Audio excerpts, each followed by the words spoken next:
Was the way of life of the people of Argentina then being suppressed by the British that caused the revolt, which led to the Falklands War?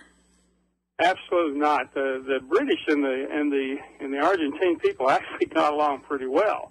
But you got to understand that at the time this happening, there were bombings, there were assassinations, there were things going on in the country, and the Junta tried to fight this through the Argentine secret police. Of course, I go into this in some detail in Dreamer, where one of the main characters is actually the head of the Argentine secret police.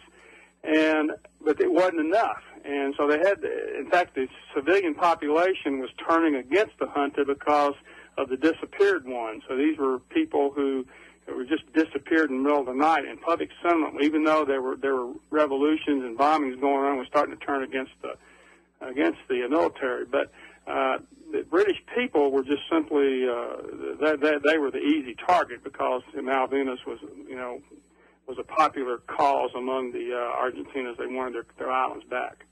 You know, in the media, I remember the Falklands War, and I remember in the media, it seemed like the British and the Argentinian people were hated enemies. But I'm getting a different picture here from you in your story and in this interview here. That's very fascinating to me that they actually got along, these two people.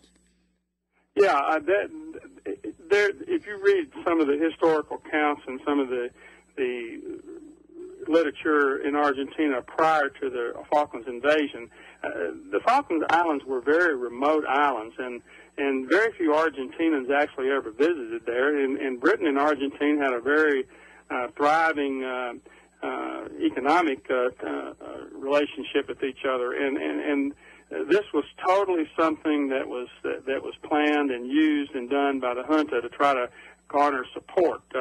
Now, I'm not saying that the Malvinas, as they call Falklands, the Argentines, they've always felt like the islands were something that was theirs, but they never gotten to the point that they were going to actually fight each other over them, and they sort of settled into this easy economic relationship between each other until this happened.